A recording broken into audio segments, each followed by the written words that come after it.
In the inky depths of data, I'm a loner on patrol, reading cell tower signals as the night begins to unfold.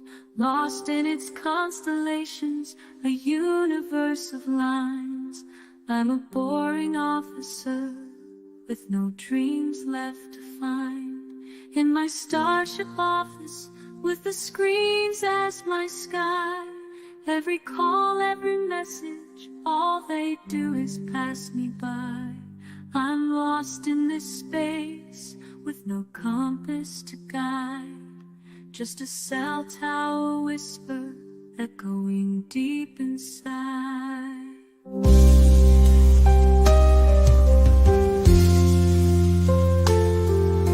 Each signal tells a story while I sit here all alone.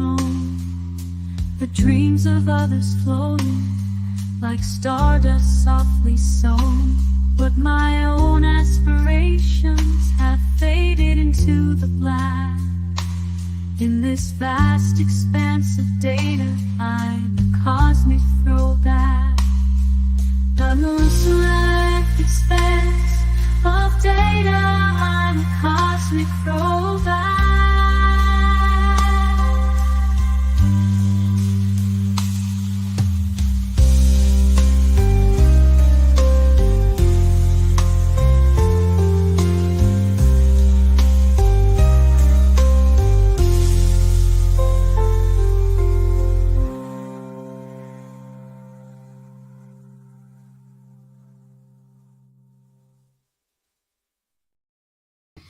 Hello, folks, and welcome to this day where we will listen to Cell Tower Officer, the most boring. And I will try to make it interesting. I promise I will try. So yeah. On the menu today is recap from yesterday afternoon, trying to get something interesting out of this guy. But yeah, what else can we say? But welcome to the show, folks. Welcome to the show.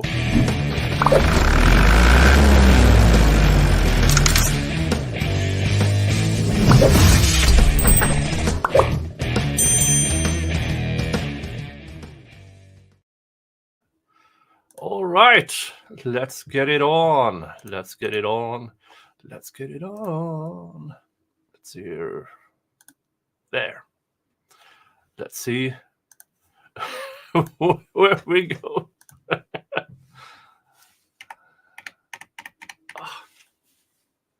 Come on. And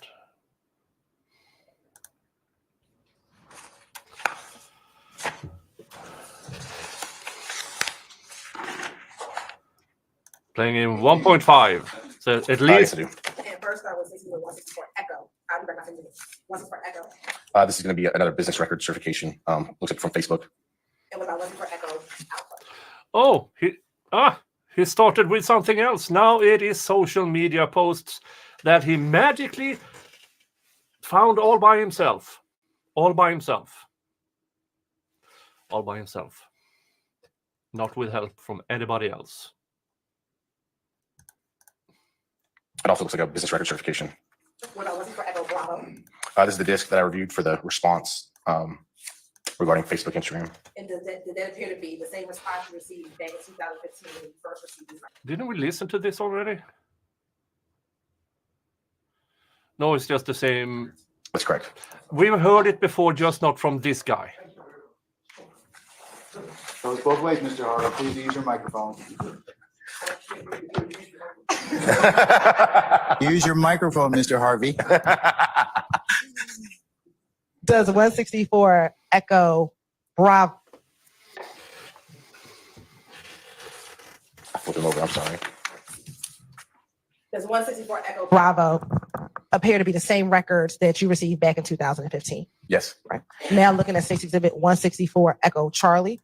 What is 164 Echo Charlie? It looks like the Instagram subscriber information page from the response. Okay. And 164 Echo Delta through 164 Echo Foxtrot. What do they consist of? It looks like all Instagram posts, basically photographs. And are those excerpts from what's contained in 164 Echo Bravo? Yes, they would be. You're at this time to stay with like the 164 Echo, 164 Echo Alpha through 164 Echo Foxtrot. Any further objections to case 164 Echo through Echo, 164 Echo Alpha through Echo Foxtrot? It otherwise haven't been posted, stated already. Okay, they're admitted, subject to the court's order ruling over objection. Thank you, Your Honor. You publish as you see fit. And then last, looking at State's Exhibit, I'm now handing what's been marked as State's Exhibit 165 Echo and in 165 Echo Alpha and 165 Echo Bravo. Do you recognize those three exhibits? I do. How do you first recognize State's Exhibit 165 Echo, 165 Echo? So that's going to be just a business record certification from now it's called Meta, but Facebook, Instagram company. And looking at 165 Echo Alpha. That's going to be Shannon Stillwell's Instagram response, the disc that I signed on a previous date. And is that from the same search warrant? Yeah. Earlier in his testimony, he said that he signed this not on an earlier date. He said he signed it a few days before. So this, I don't understand how it gets in at all, because clearly it was never signed to begin 9 years ago. You did back in 2015. Correct. And now looking at State's Exhibit 165 Echo Bravo. This is going to be the subscriber page from that response. And do all of those appear to be a fair, accurate records from what you received back in 2015? They do. You're at this time the state would like to admit State's Exhibit 165 Echo, 165 Echo Alpha, and 165 Echo Bravo into evidence. Any further objection to states 165 Echo, Echo Alpha, or Echo Bravo? Otherwise have not been stated already. Okay. All right. They're admitted subject to the court's order ruling and over objection.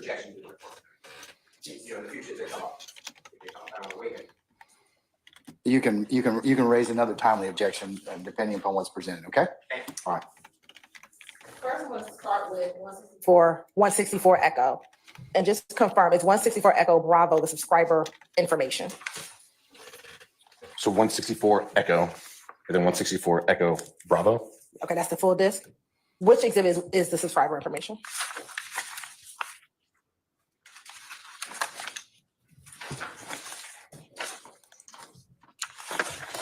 (164 Echo Charlie) is the subscriber information page. Now, looking at Exhibit 164 Echo Charlie, whose Instagram? What is the vanity name of that Instagram? Thugger 1.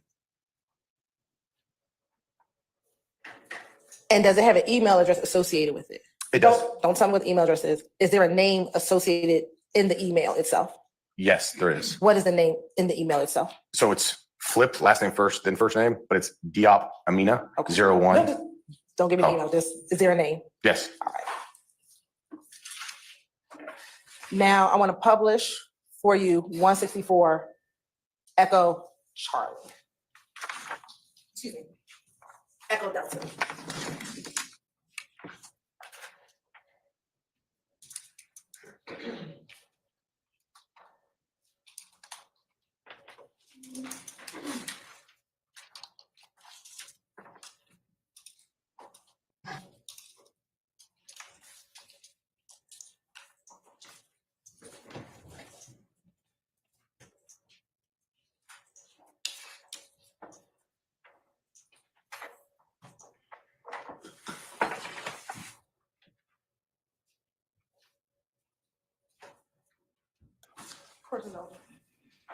It's a plane. Did you know there's a whole industry out there with people who rent out planes for people to take photos by for Instagram? That is why, for instance, in this case, only photo from the outside. Now, there are also companies that allows you to go into a model of a jet to sit down with a fake whiskey and stuff like that. It's a whole industry. I learned that just a few weeks ago. So is this supposed to be his plane that he's going somewhere with? Or is it just doing an Instagram photo op?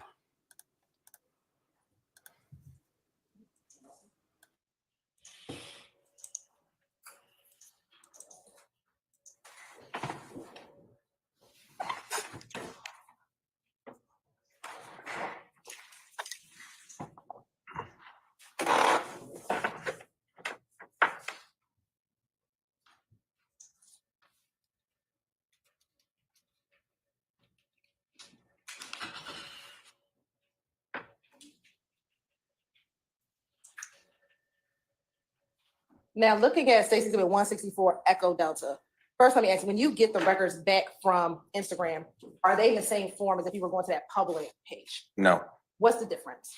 So when they send it back, it's a PDF, and it basically starts with the subscriber page and then goes to IP addresses used, and then we finally start going into like content, and it'll break it down from posts, DM messages, depending on what your search warrant request, but it breaks it down kind of from there. So that what we're seeing here in this photo is the picture of the post, and then we're seeing some information like meta data, if you want to call it that, just some internal information that Facebook, Instagram keeps, and then we will see the written text of the post below that if there was one associated with the post. And is This is what you see if you get the records from Instagram. You get all the data below. So if you're posting about alleged wrongdoings and think they will never prove anything, ta-da, yeah, they can. this an excerpt from the exhibit for the Thugger Thugger Instagram account? Yes. All right. Now if we can make large the picture and the content.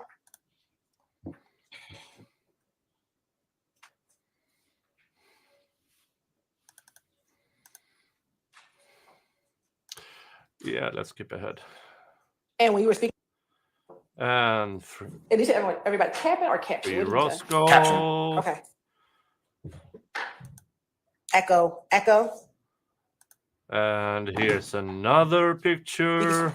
For And a particular another reason. picture. When you were first doing your investigation, had you ever looked at his public? And a sidebar. You know what that means. You know what that means. It is sidebar counter 178.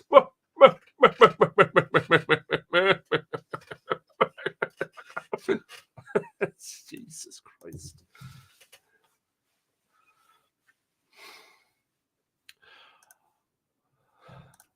Oh, yeah, no Curacao. Am I very glad I did not grow up in today's day and age when everything is recorded? The amount of stupid things I did as a kid, teenager, I'm very glad. Oh.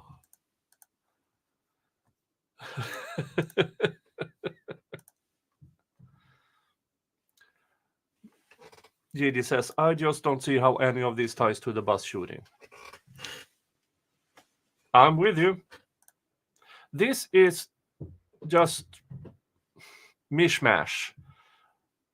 They have the bus shooting. Oh, they had 3 people testify about the bullets, and finally the judge said, no, now it's cumulative.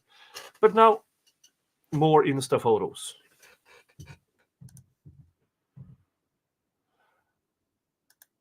But what I'm going to do is recess you all for about maybe 30 minutes so we could come back at 1:45. And then we are going to continue and probably. And a break. What did I tell you yesterday?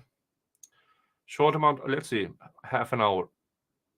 Yeah, 250. 30 minutes. 40 minutes. 48 minutes. That's a good half hour.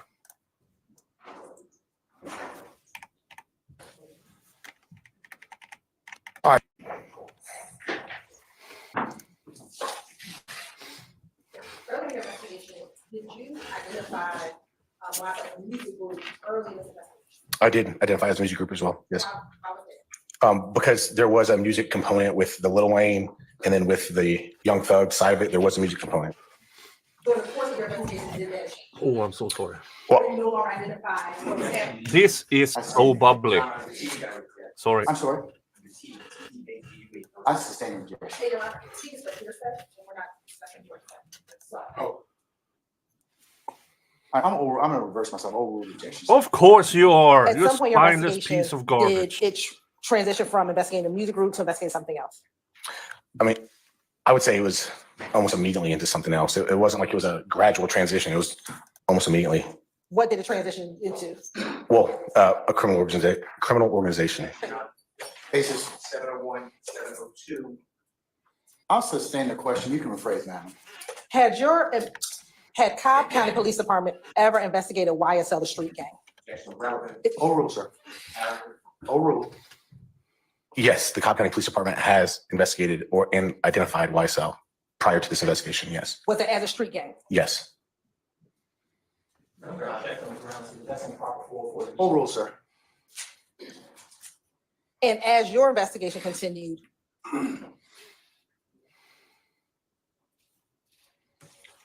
why did you initially refer to this as a music group first and then immediately transition into identifying it as a gang? Well, just because the involved parties that were alleged to be involved in this dispute.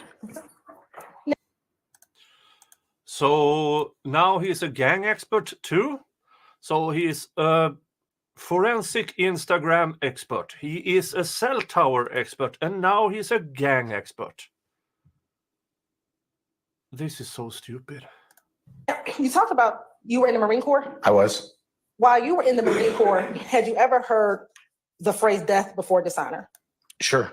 Had you only heard it during your time in the Marine Corps? No, I've heard of it elsewhere as well. And where is that? Overruled, sir. As a police officer, I've heard it as well. How have you heard it as a police officer? I mean, I've visual. Maybe cops say it to each other. Jesus Christ. Seen that tattoo on people who have no association with the military or the Marine Corps. During the course of your investigation, did you ever come across any evidence to suggest that Jimmy Winfrey was ever in the Marine Corps? Overruled, sir. Yeah, there's no information that I came upon that states that Jimmy Winfrey was ever. Seriously, that phrase has been said as a joke, as a pun for decades. It was said as when I was a teenager, long time ago. It was sarcasm. Jesus. associated with the Marine Corps. What about as a samurai? I would say the same thing. That came up nowhere in my investigation. Did you come in your investigation that Jimmy Winfrey was associated with YSL? Yes. He's not prophetic, Jesus Christ. And was that YSL the gang or the music group or both? What's the basic objection, sir? Overruled, sir. I would say I have evidence of association of both. Both the music group and the gang? Correct, ma'am. Court's indulgent? This is what happens when a spineless judge is making the calls. And we can just sit here and watch the cluster F. Cross. Oh, cross-examination! Finally.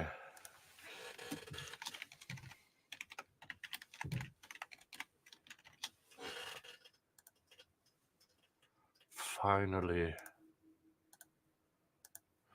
Mr. Sharp, go right ahead, sir.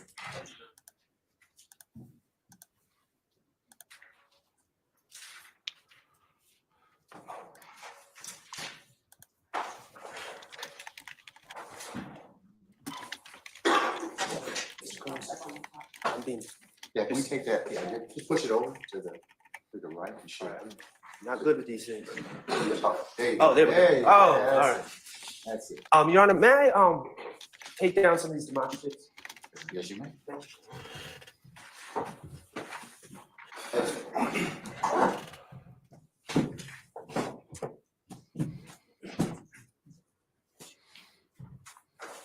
I am going to keep. No, I'm going to keep that up. What is that? Number for that? Okay.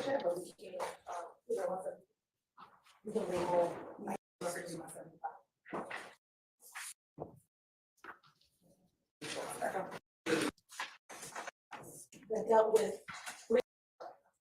Okay. Echo. Okay. So 175 Echo and 175 Charlie.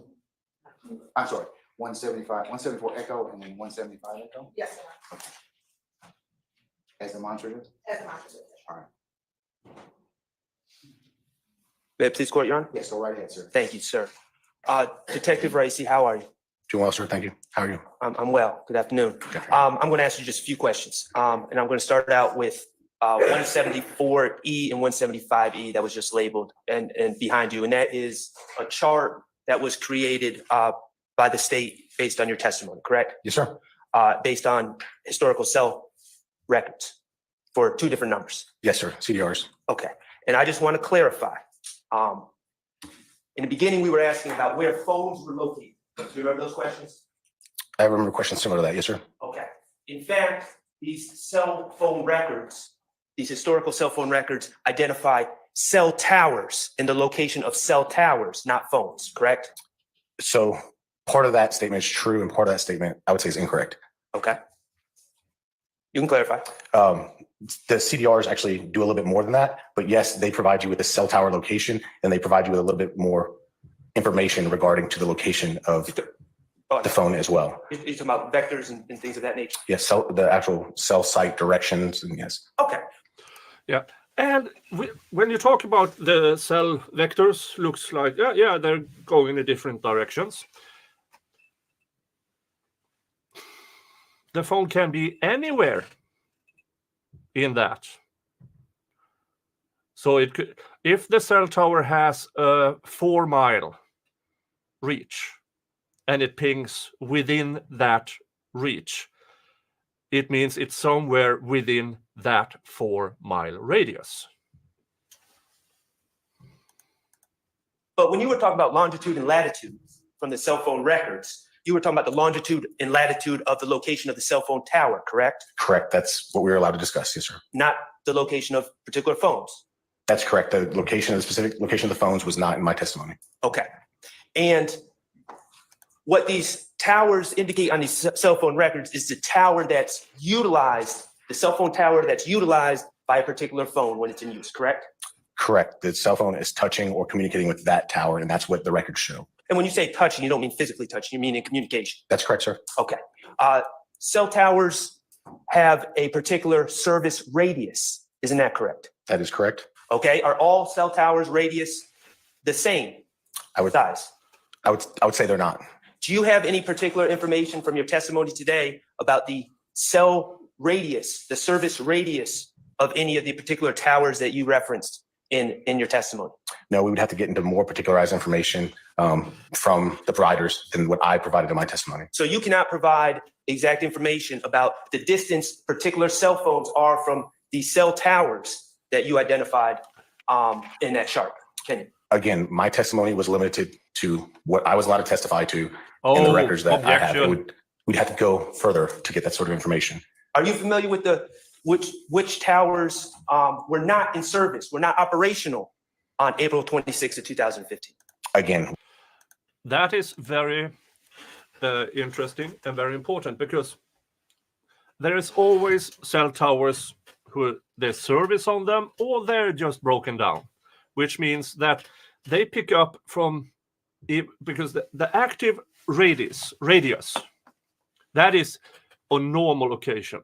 If the cell towers, let's say, let's see here. Let's say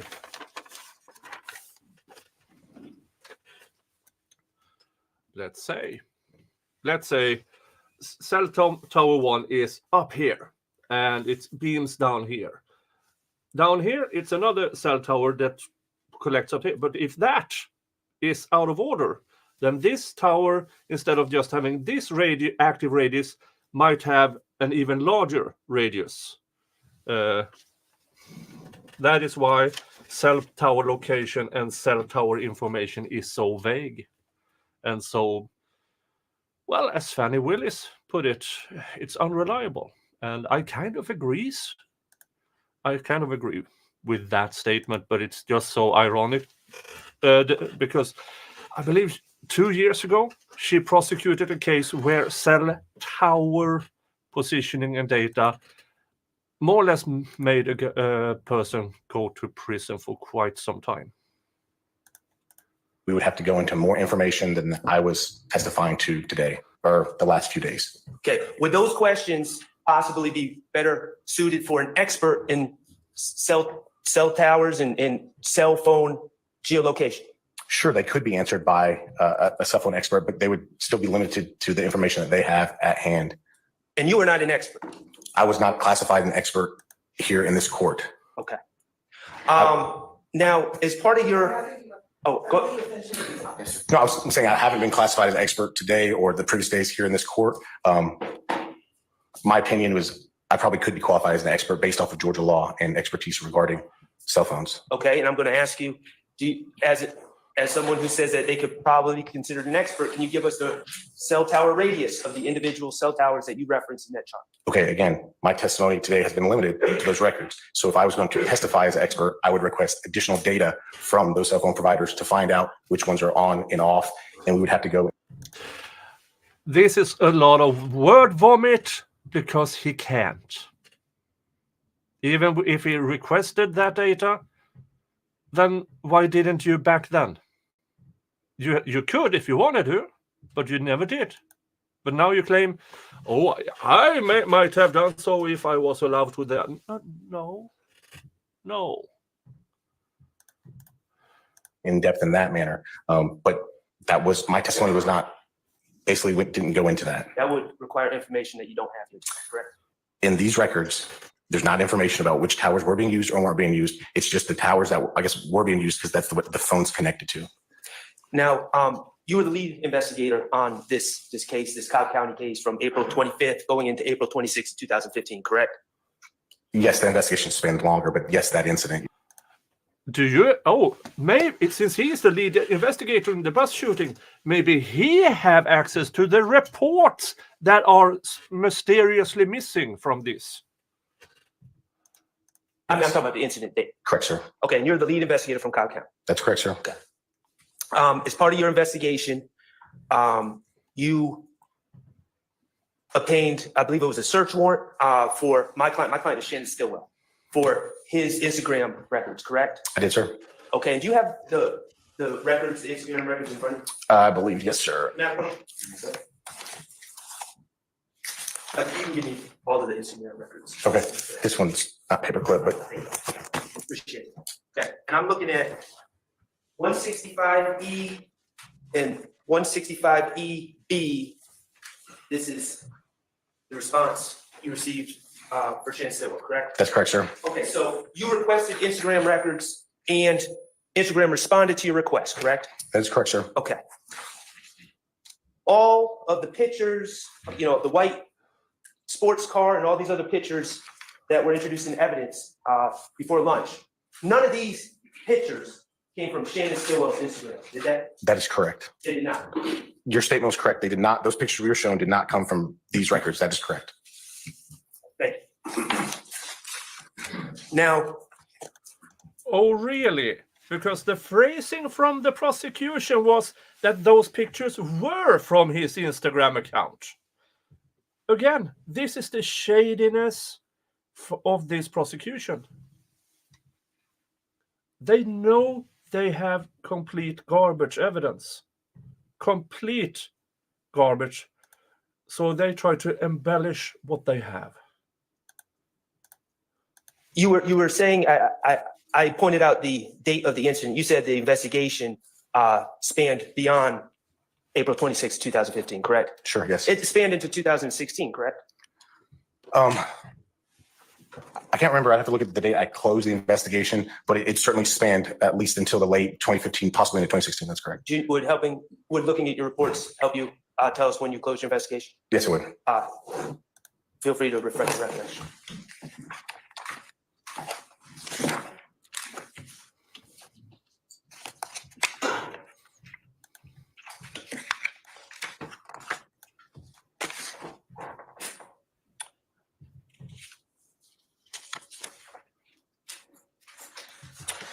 So it looks like I wrote the conclusion paragraph February 3rd, 2016, but it looks like I might have gotten some records back from some service providers past that date. But Okay. the conclusion paragraph, where I'm basically putting the case file together, February 3rd, 2016. Okay, so you would agree that investigation approximately 9 months? Yes, Okay, great. And as part of your investigation, you also, I think you testified that you consulted with Atlanta Police Department and Atlanta police officers, correct? that's correct. Including officers from the gang unit, correct? That's correct. Including Officer Dennis, correct? That's correct. Okay. And you used search warrants and subpoena powers to obtain social media, That's correct. including my client's Instagram, correct? Yes, for a period of time on his account. Yes. In the end, you swore out warrants for Jimmy Winfrey in this case, correct? That is correct. You did not charge any other individuals for this case, did you? That is correct. No further questions. Yeah. Other examiners? Mm, Yes, Mr. Steele? after 9 months of investigations, the only person he brought charges to was none of the defendant in this trial.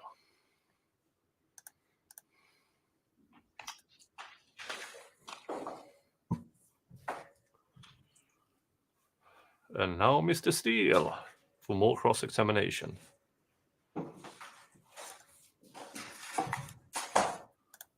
How are you?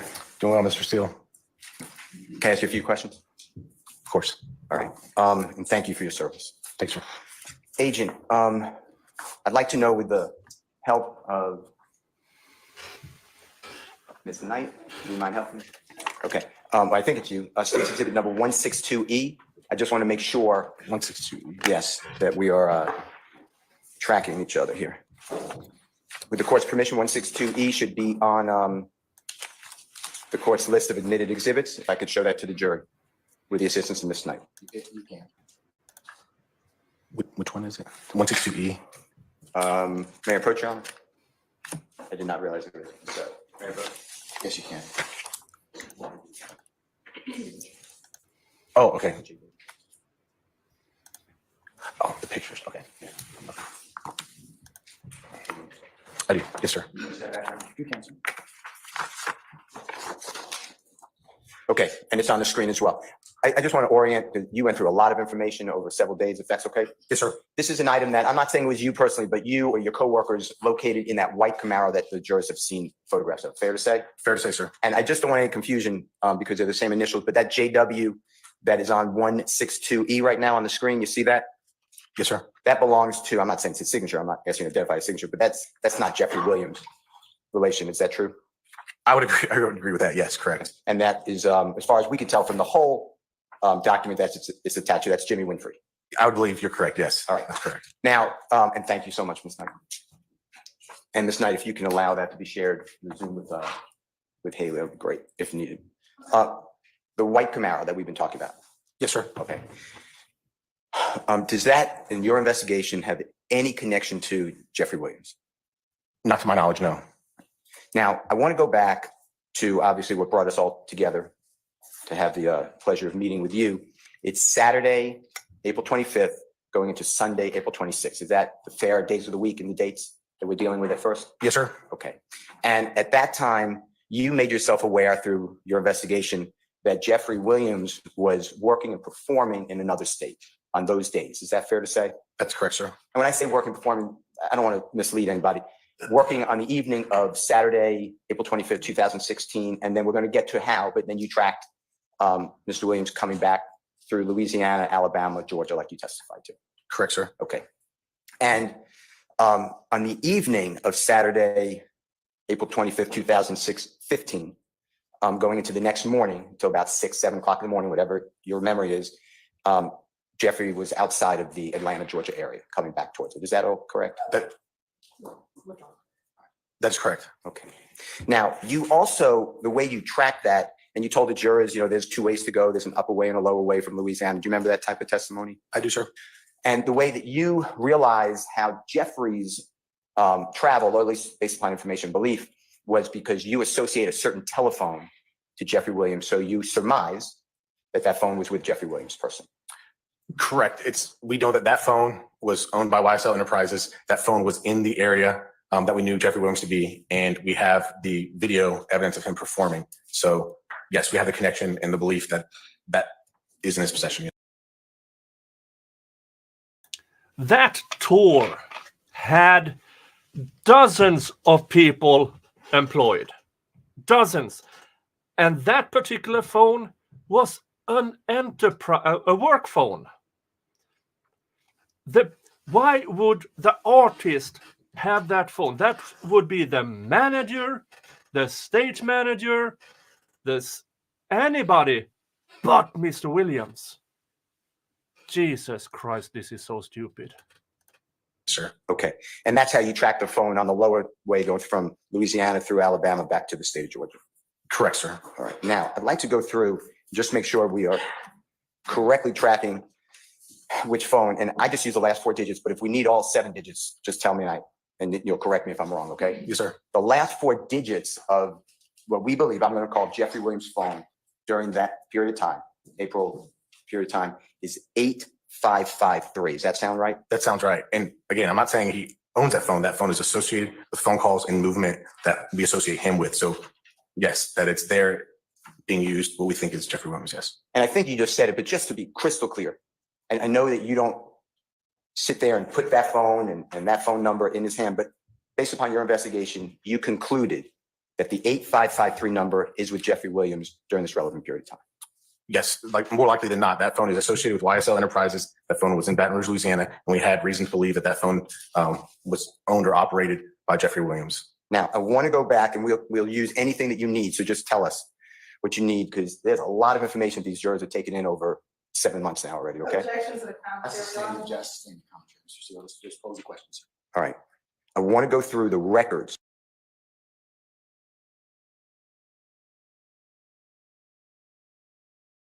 Is it 7 months? End of November to end of December, to end of January, to end of February, to end of March, to end of April, to 5.5 months. So not 7 months. But this is just Mr. Steele reminding the jury what an absolute mess this is. Remember, the judge said this trial will take 6 months in total. We are not even halfway through the prosecution's case in chief. I just want to make sure I got them correctly for the Jeffrey, I'm calling it Jeffrey's phone, but 8553 number. Okay? Yes, sir. And we could use any phones that you need, by the way. But on the 8553 number, we have in evidence the entirety of the return that you received for that phone. And that's a AT&T phone. Am I correct? I believe that is correct, yes. If I'm wrong, please, I'm not trying to get it wrong. Okay, and I believe that is admitted, Jeffrey's phone is in evidence now as 137EA. Does that sound right? That does sound right. Okay. And that is the AT&T. You can confirm that? Yes, it's AT&T records. All right. Now, according to all those records that you have, they should span from approximately January 2015 through, I believe it's June, but correct me, 2015. If I'm wrong, just please make it right. I think that is the time frame. At least it's close to the time frame. Well, now that I'm looking at the account notes, I think we got. Did you say June or July? I'm sorry, sir. If it's July, that's great. Just It looks like January through July is we have account information, and the account appears to be closed July 15th, 2015. okay. So we have it. And do you know what day in January you started it, or they gave it to you? I guess. Well, the first notes I see is January 8th, but I think it probably is January 1st. I wouldn't have picked a random January 8th for starting subscriber or starting account information request, if that makes sense. Okay, yeah, and of course it makes sense. All right, now Jimmy Winfrey's number that we believe through your investigation, that ends in the 3383 number. Can you please make sure that's true? That is true, sir. All right. I'd like you to tell the jury, using any records that, by the way, you need, whether it is true that, hold on 1 second. Let me get my notes so I don't mess this up. Can I have 1 second, Your Honor? Sure.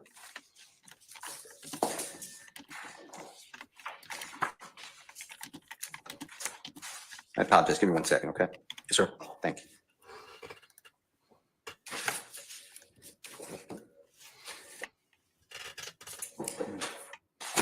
Thank you so much.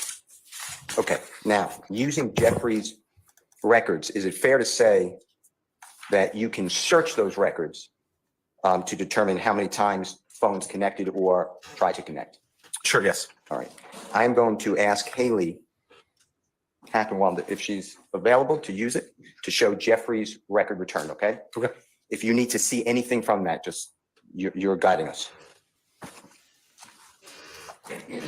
I assume that phone didn't pick up. And if the honorable court can permit that to be During the used on the screen, it's already admitted into evidence, Your Honor. What exhibit number, just for purposes of reference, are we talking about? It is exhibit number 1. Ready? Just a sec.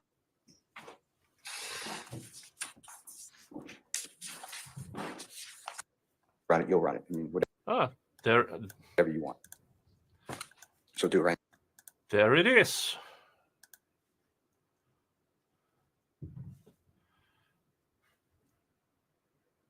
One second, 18, 12, 17, 17, 21, 21 seconds, 8.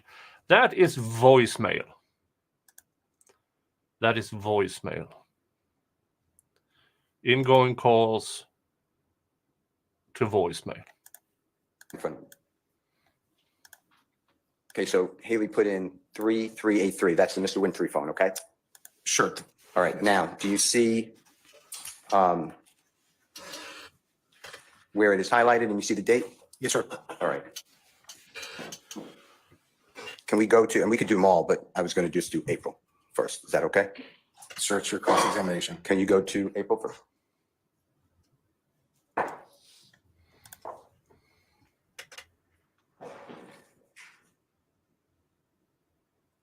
Okay, we should be in April. So if you go back to April 1, scroll up.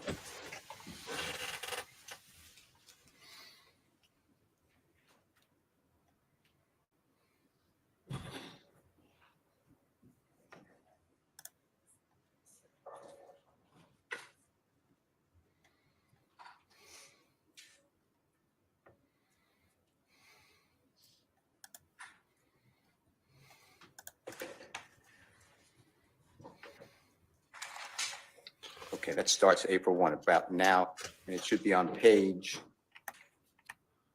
well, it starts at 4/1/15, and do you see the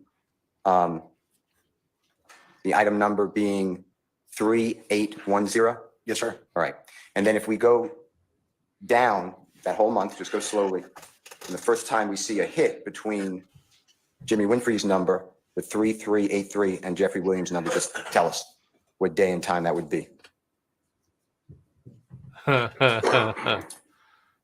mean, so we jumped, but the first one I see is that 4/29/15. Okay, and we have to do our conversion, correct? Because these are the AT&T records. That's correct, sir. So do you know how to do that conversion on this by looking at it?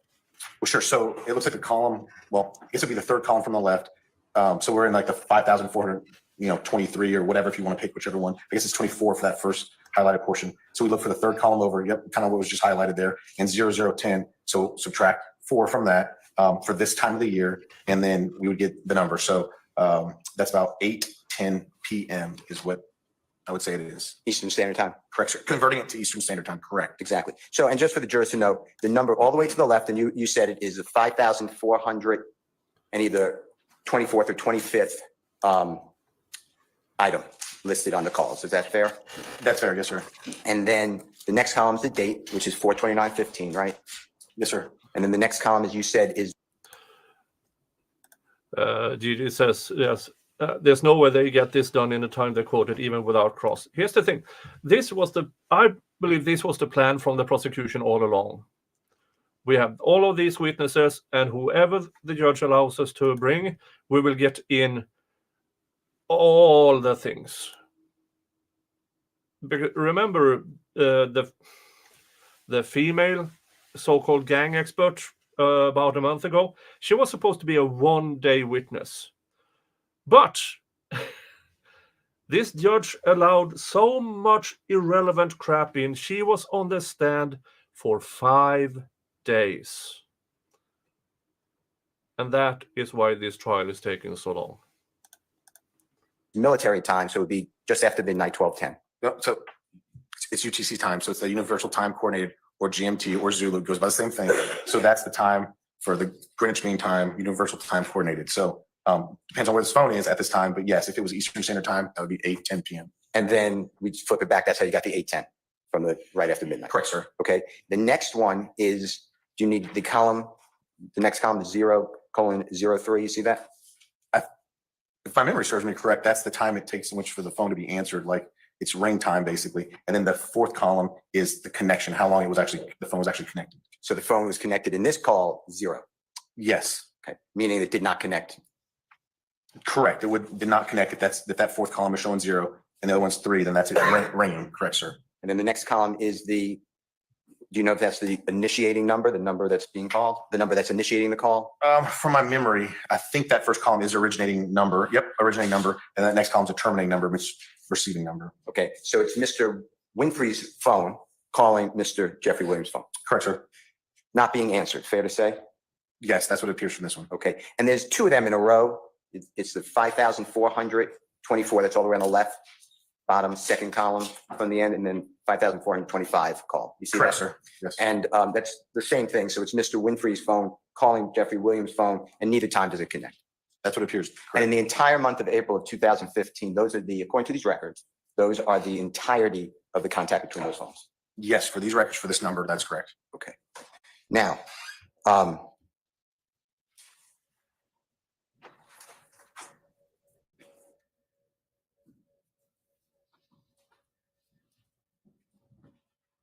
there should be one on the next page, I believe. If we go I was down. hoping for You see that? a more And it's interesting cross-examination. 5426, so it's really the next sequence. What sorry. What Mr. Steele is doing here is he's showing to the jury that Mr. Pee-wee or whatever's, he might have called on a few occasions to Mr. Williams' phone, but it was never picked up. So all of this testimony about the phone connection in a desperate attempt to make the vaguest of connections between Young Thug and Pee-wee at the time, completely worthless. And more records, more records, more records.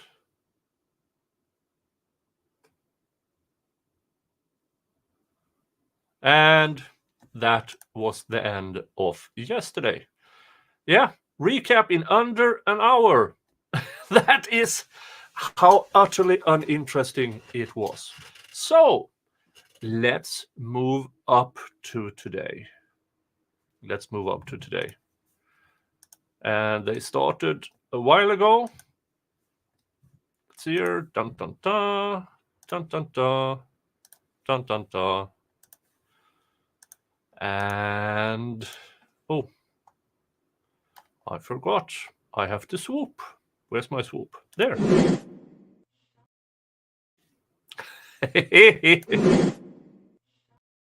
My Norwegian fire-fucking dragon. All right. Let's go into today. Yay! Hello, Julie Horn from California. Welcome to the show. Hope you enjoy your stay. What is the purpose of admitting the indictment? Ability of. Okay, Halterwinger? I think I got it now. All right, okay. Let's see here. Yeah. Mr. Steele, what is the name of your most able assistant for the summer? Pronounce your name phonetically for me so I can get it. It's Halterwinger. Halterwinger?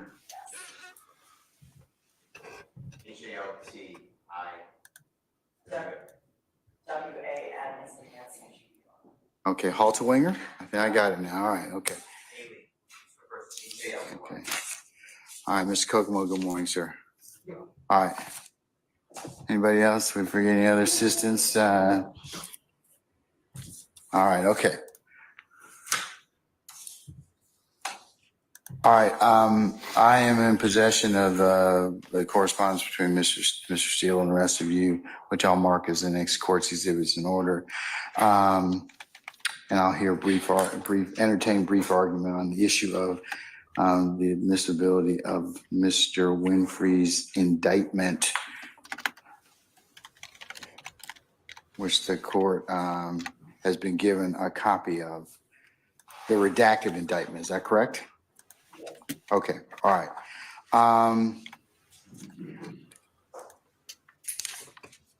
Tell me to begin with, State, why are you seeking to, you're going to ask Agent Racy about it? Is that correct? Yeah. Okay, and what is the purpose of admitting the indictment? Let me be clearer. While Agent Racy is on the stand, the state intends to introduce the so with the understanding that there is a redaction, but we will put into evidence the actual certified copy of the Sure. conviction for Jimmy Winfrey. We will be using for these purposes the redacted copy with the agreement and consent of counsel for that aspect of it. and I not the haven't- full- I have no idea how this new evidence is getting into the redirect portion. I have no clue. But if this is the original indictment against POE, then remember that was the plea deal was overturned. It's non-existent and it still got in. So of course the judge will allow it. I have no idea. I haven't watched any of this, but I assume he will allow this in just as he has done with everything else. So sorry to interrupt this flow. I don't know who did consent to this. I did not, Your Honor, so I don't want. Okay, That you and that's proceed. fine. So- I just want to know, what are you seeking to ask Agent Racy about? Other than the fact that, other than introducing the certified, we didn't intend to question him about the indictment at all. Okay, because ordinarily, courts limit the examination of a witness about prior crimes to nature of the crime, date, and the sentence of the punishment. So, And in this particular case, Your Honor, to be certain, we are not doing that, delving into who was, all of that. We're introducing the certified copy of his conviction for this particular indictment and these particular offenses. And that's it. That's it. That you could have done. That's all you needed to do, actually. That's all. That's actually all you needed to do. And then have one of the two gang experts try to argue about the connection between him and the defendants. You could have done this in half a day.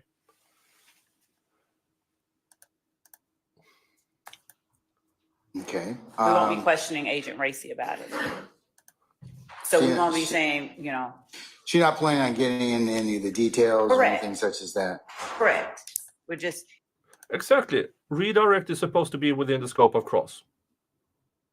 I have no idea why this is within that scope, but we have spineless Judge Glanville here, who probably will find something to allow it in. Introducing, and when I said with the consent of the parties, what I mean is I'm certain that there has been an objection to the certified as it is. So we had to redact the certified and provide the court with a copy of the redacted certified that we will be using in its stead. So unless I'm incorrect in that respect, that aspect of it is what parties wish to have occurred, considering their objection to it overall, I guess. But we would be using the redacted copy of the certified instead of the actual certified, unredacted copy. Okay,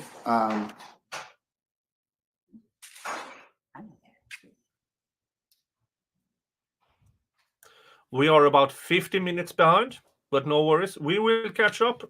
You know how I know that? Because this judge will take 25-minute, 10-minute breaks.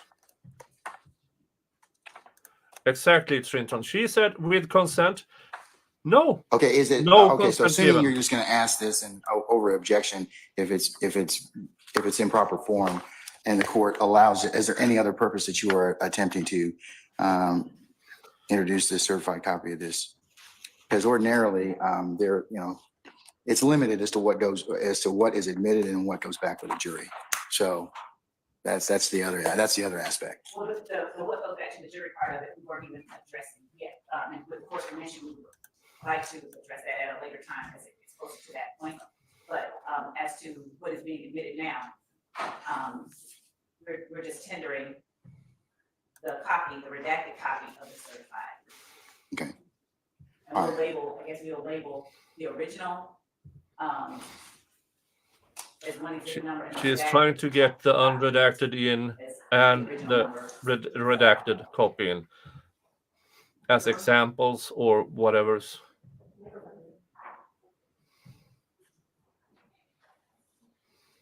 Oh, and I'm sorry, Judge, Ms. Hilton has just reminded me, the court inquiry may have to do with why we're bringing it in, and it's part of the proof of this overt act. Okay, well, if that's the case, then there's a little bit more detail that goes into it. Oh, for fuck's sake. As to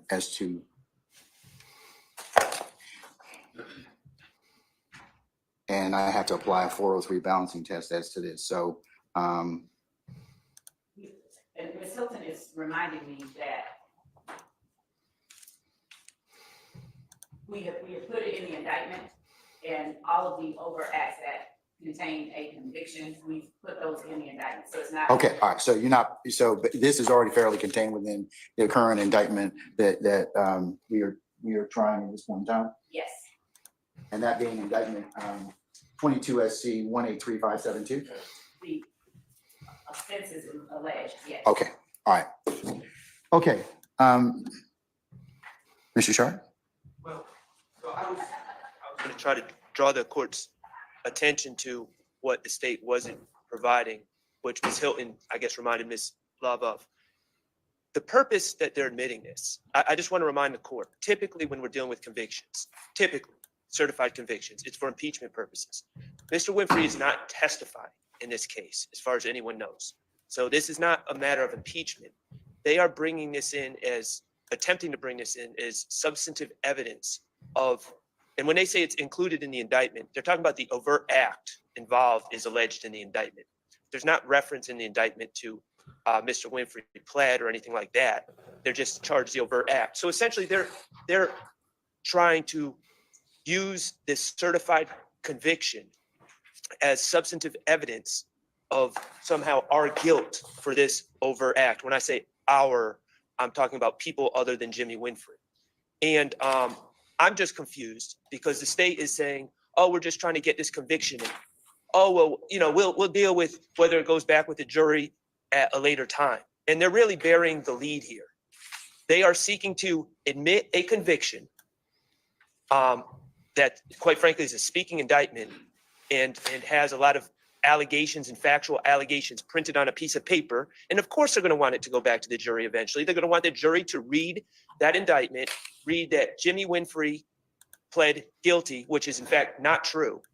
Well, he pled no. Well, he pled Alford. He pled guilty under Alford. Well, and Your Honor, And an Alford plea is a form of a guilty plea, and it's Well- recorded as such. well, Your Honor, that's respectfully. And I took a look at the case law, and I'll respectfully disagree with you. It's still a conviction. Did you look at Doe? It was overturned, you fuckface. LIEVSCH.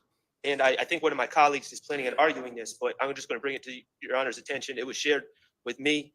It's a Minnesota case, but I think Your Honor was on the right track when you talked about 403. It's a, Yeah, I mean, it's a conviction that's under 10 years old, but there's a presumption of prejudice, but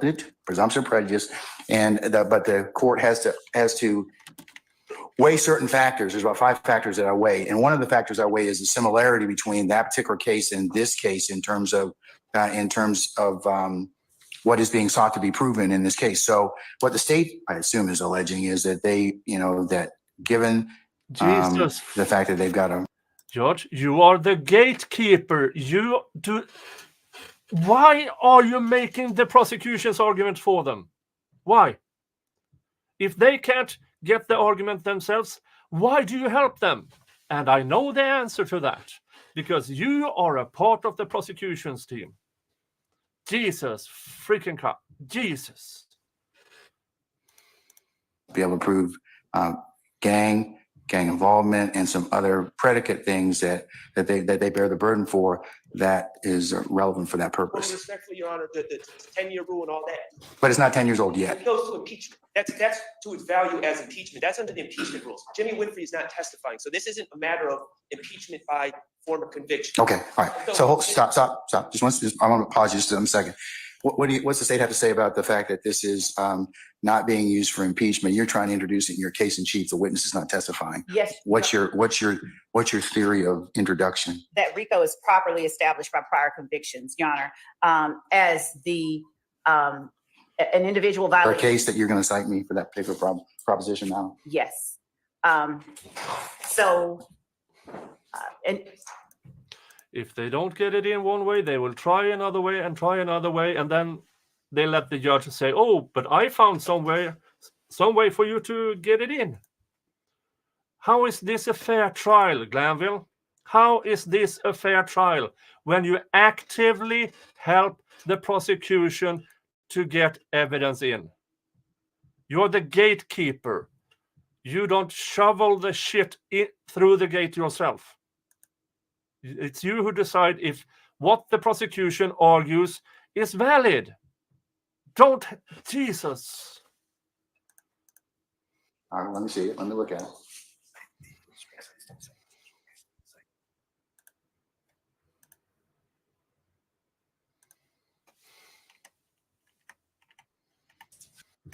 I'm sorry. I want to please give me a second. What's the name? And this is surprise evidence. The prosecution before today made no. You know how the judge says he wants to be prepared. A prepared judge is a happy judge. Here, the prosecution shows up on the morning. The jury is waiting. With this, we just want to enter this as well. This should have been in a pre-trial motion. Pre-trial, like a year ago. The spelling? EELULLO 14 F third 8. Was it decided on the 20th of March of last year? No, Your Honor. Okay. All right. Give me the citation then. 14 F third 881 at Penn site 888. You said 14 F third. Yes, Your Honor. 881 at page 888.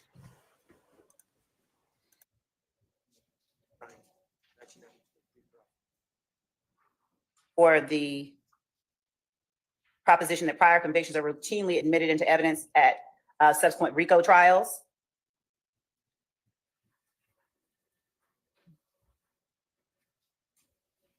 What?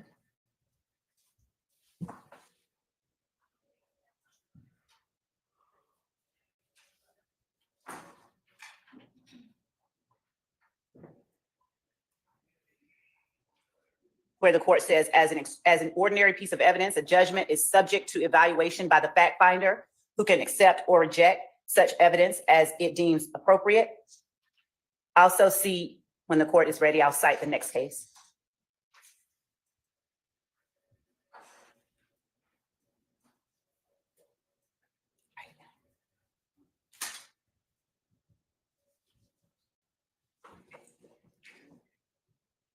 This is insane.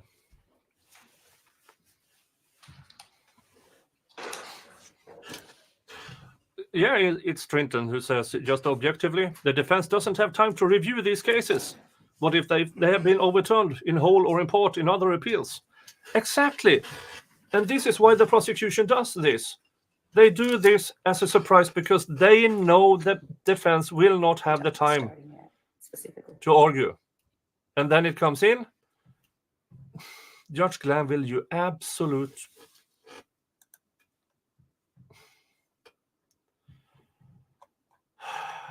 fucktwat.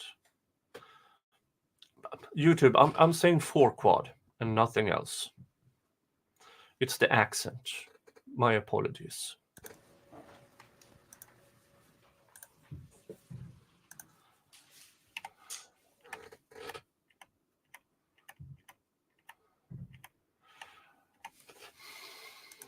And judge is reading case law, while I assume the defense is furiously searching Looks for like anything. the district court, 888, inside 888.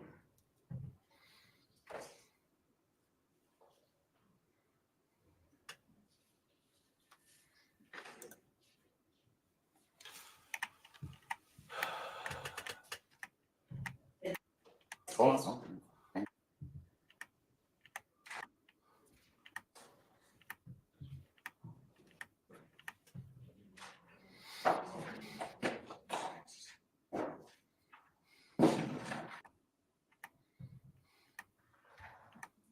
Who argues that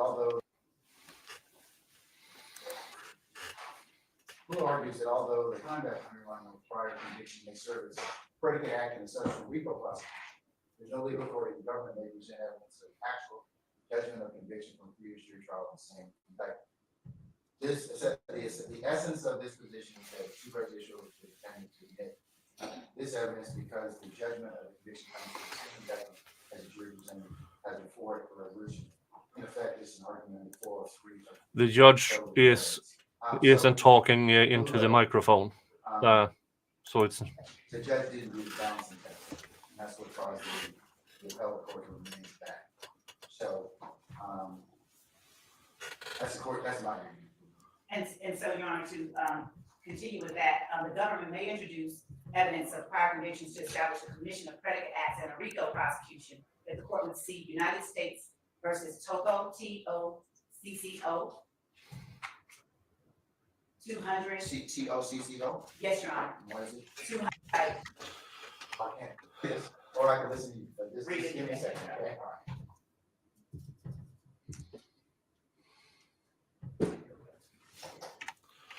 skipping ahead. I always want to skip ahead to when the defense is arguing back. There. You may disagree, but attitude's everything.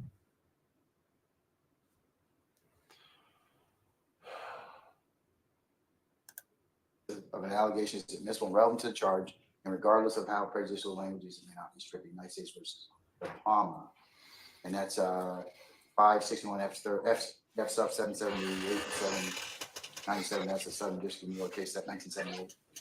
RICO cases, courts refuse to strike allegations of organized crime connections that serve to identify the enterprise and the means by which its members and associates conduct various criminal activities. Now, the court will note that there is an overruling risk from Napoleano in Illinois versus Gates, which was decided June 8th of 1983. Are you certain that none of those will affect this? Is that, what other grounds are you talking about? In particular, within SCARPA, where the court cites United States versus Persico, Persico, at 774 F 2nd 30. It's like 32. That question. Your Honor, may I be heard?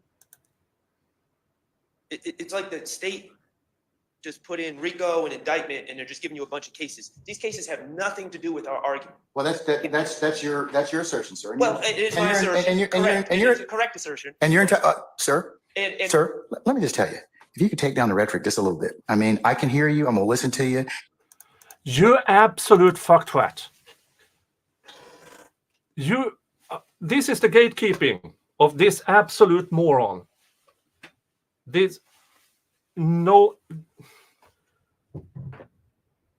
You allowed Miss Love for 40 minutes just go on and on and on, and you just sat there. Yes, ma'am, may I have another? Yes, ma'am, may I have another? And the moment the defense says, we need to talk about this, he cuts him off immediately. You may disagree, but attitude's everything. Okay? I'm just telling you that. our argument is based on the Confrontation Clause.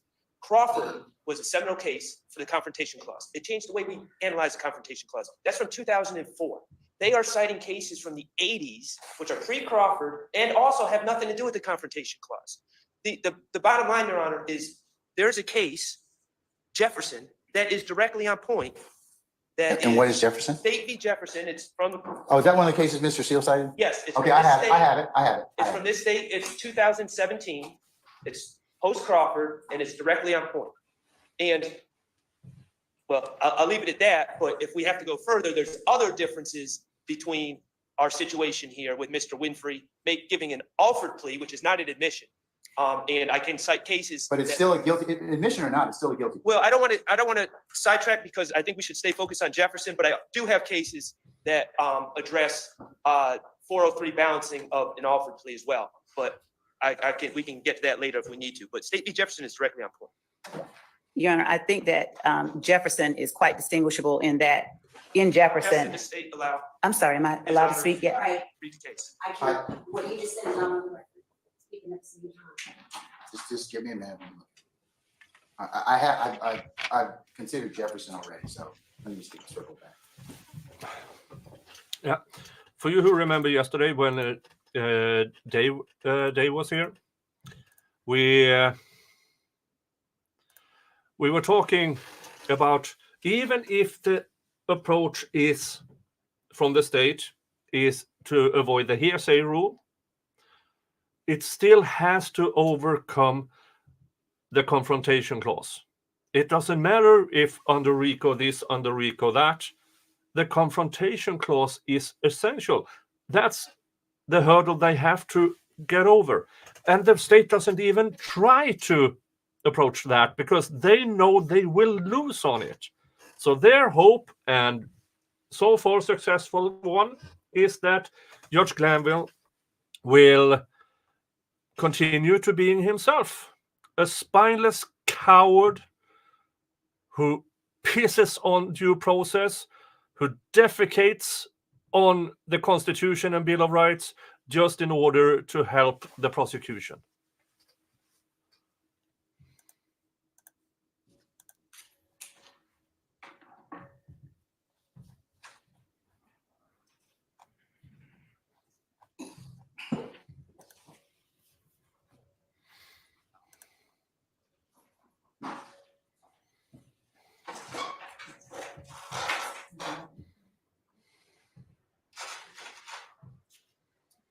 This is so infuriating.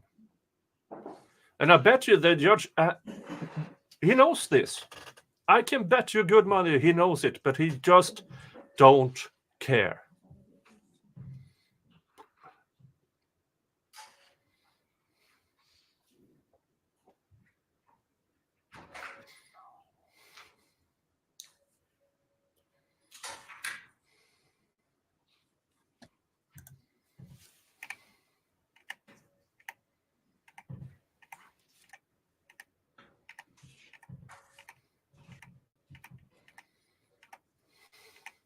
Yeah, the judge is talking about attitudes. The one who needs an attitude adjustment is the judge.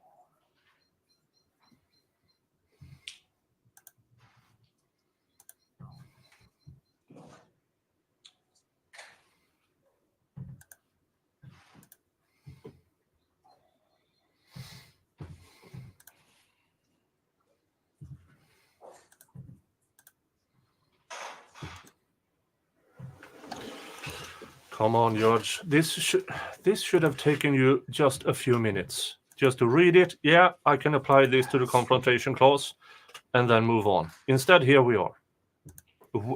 Waste of time, waste of space.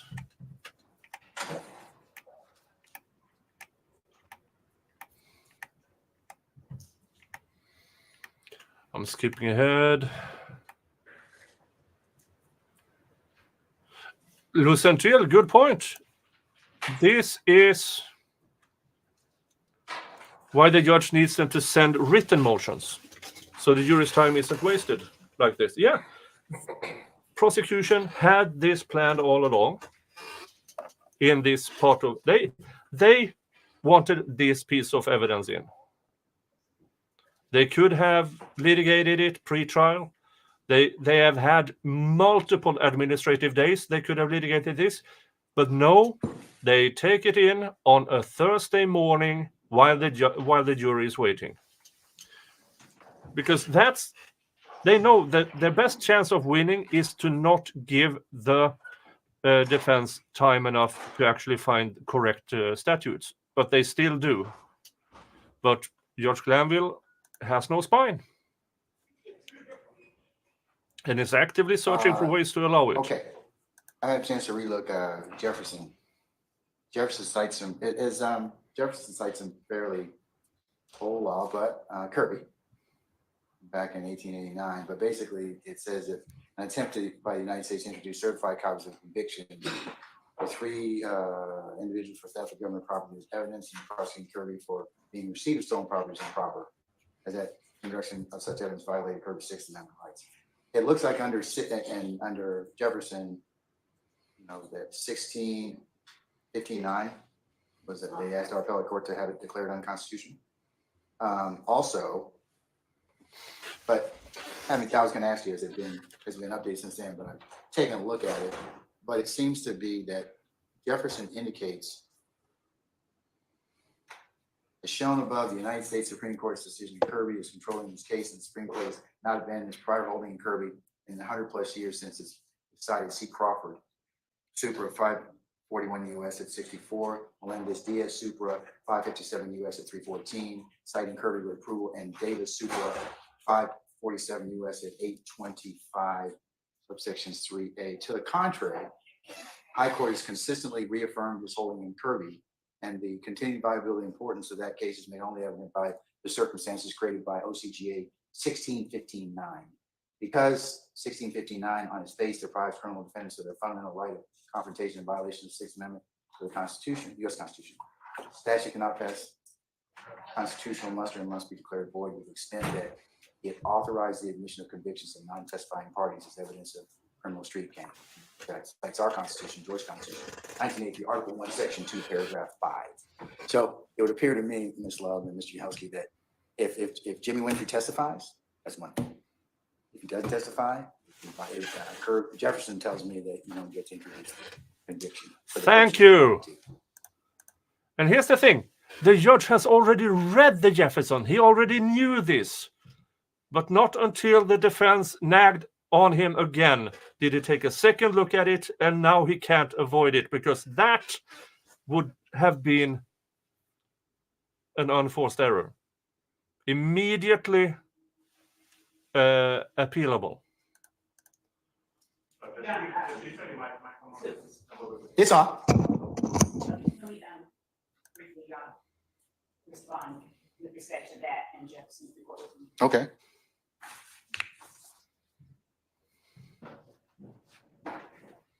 And what's this schmuck going to say? Speak up, please. Sure. Your Honor, when it comes to Jefferson, we have an update from our appellate courts in the form of State v. Thomas. I just want to point that to you. 364. Okay, hold on. Let me get to Thomas.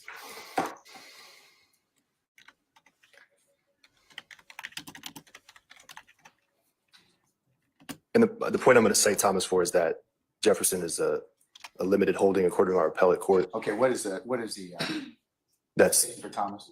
right. So 364, Georgia Appeals 148 at 148? Yes, sir. Okay. Penn site 150, and I'm just quoting the relevant language. Hold on. I'm ready.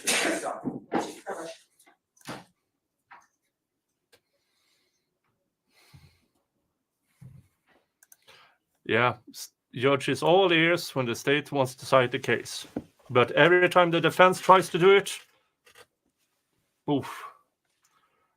Gwendolyn, who's this guy? He is part of the prosecution's team, and not important enough for me to know who the hell he is.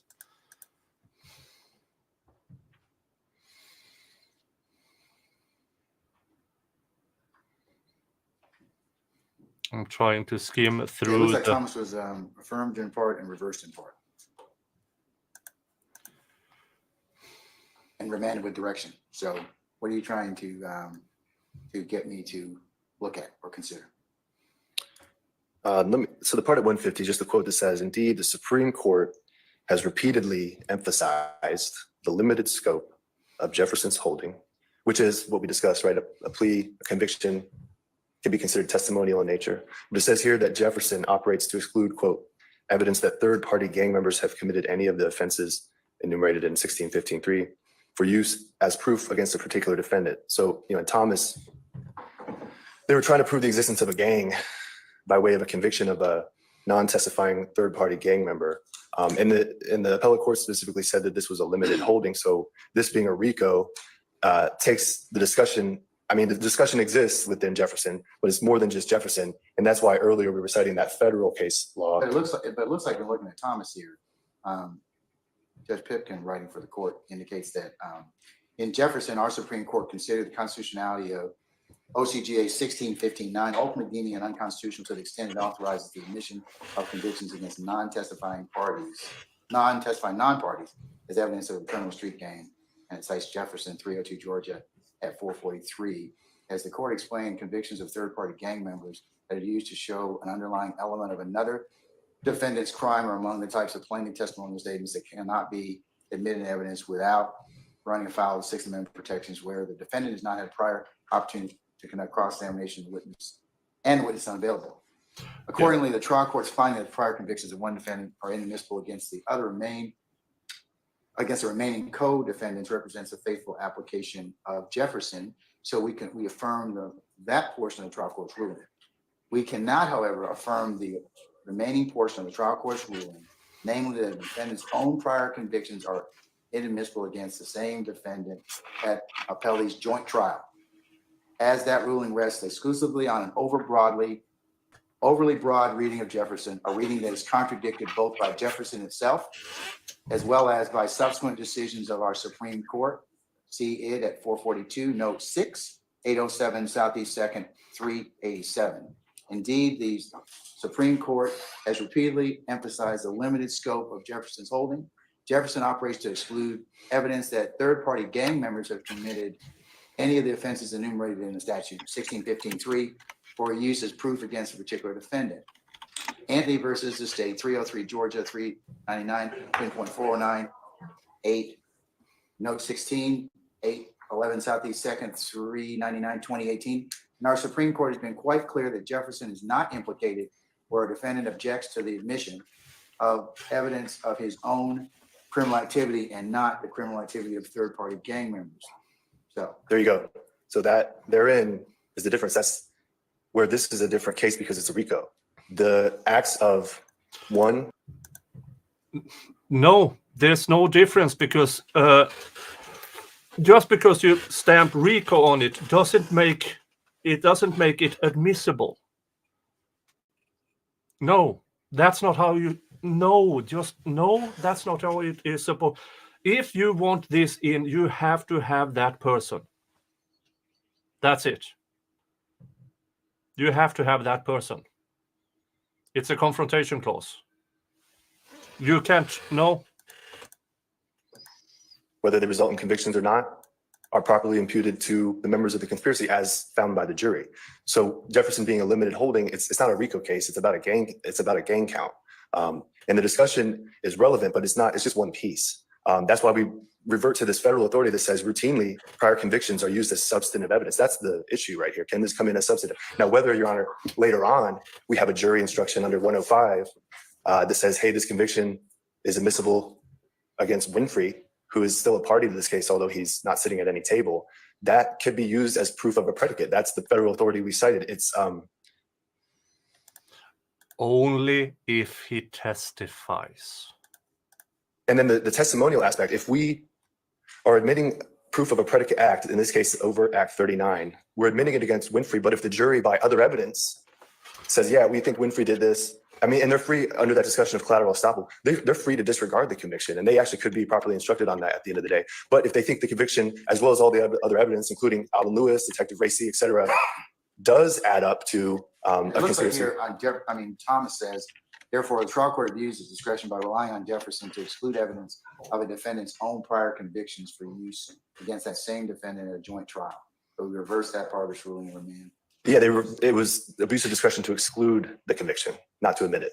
Exclude the conviction of the defendant that was on trial. Thomas, Doesn't say that. we should have cited Thomas, and I apologize because Thomas reaffirms Jefferson, which is that third-party convictions should not be admitted. And the state is arguing, well, it's admissible against Jimmy Winfrey. Jimmy Winfrey's not sitting here. So if they want to present evidence that's admissible against Jimmy Winfrey, it's wholly irrelevant. It's wholly irrelevant. It fails 401 because he's not sitting. If 403, of course. But Thomas just reaffirms what we're saying in Jefferson. Your Honor, you're right on it. What you read was exactly the point. The third-party convictions of Jimmy Winfrey, who's not on trial, admitting those would be a constitutional error in violation of the Confrontation Clause. If Jimmy Winfrey were sitting here at trial with us, perhaps the state would have a better argument. I would still have issues with it, of course, but perhaps they would have a better argument. He's not sitting here. What they're trying to do is clearly in violation of the Sixth Amendment, clearly in violation of the Confrontation Clause, clearly in violation of Jefferson, clearly in violation of Thomas. And it needs to be stopped now. So Winfrey's not a third party, Judge. He's a co-indictee under count one. These people in these cases were co-indictees. And on trial. But I think Your Honor gets the gist of But he's Tom. still a defendant, Mr. Sharp. That's the problem. For you. And I respectfully disagree. I mean, the fact that he's not here sitting here, he's still a defendant. But in all these cases, in Jefferson, in all these cases, people are defendants, they're severed out, it's no different than Winfrey. And the state's reliance on cases, they keep going back to cases that, again, I assert, do not say what the state's claiming they say and do not address our Sixth Amendment arguments, but also they're pre-Crawford. They're useless at this point. Crawford was 2004. I have some recent Georgia authority on that point, Your Honor, if you'd like to delve in. But it looks like Judge Pipkin and Thomas says, we emphasize our holding here is confined to the narrow issue of whether Jefferson requires a wholesale exclusion of appellee's prior conviction. While there may be good reason to exclude evidence of one defendant's own prior convictions for use against the same defendant at appellee's joint trial, we conclude only that Jefferson does not supply such a reason. And because our holding here is limited, this decision should not be read to express any opinion concerning whether the evidence of the prior convictions should ultimately be excluded, a question which is reserved, at least in the first instance, to the trial court in its sound discretion. So it looks like that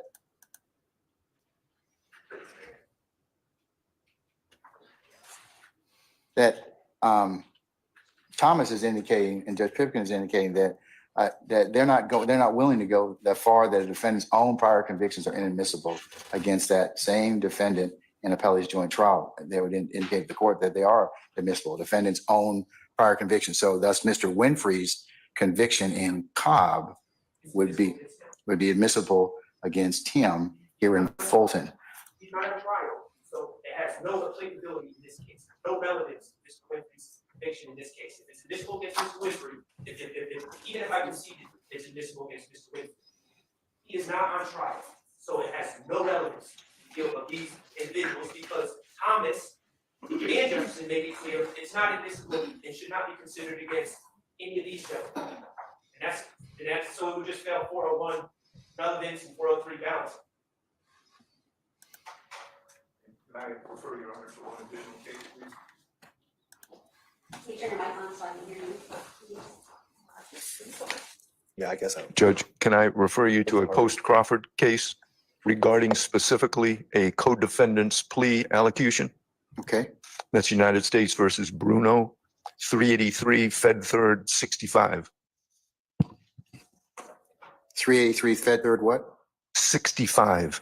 United States versus Bruno, Bruno. Okay, and what does Bruno indicate?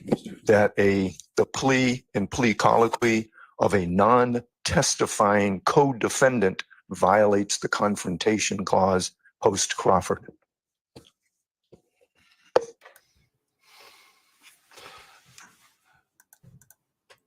Imagine this, the prosecution, this is not the first time the prosecution goes forward with a surprise piece and forces the defense to really put their legal minds together.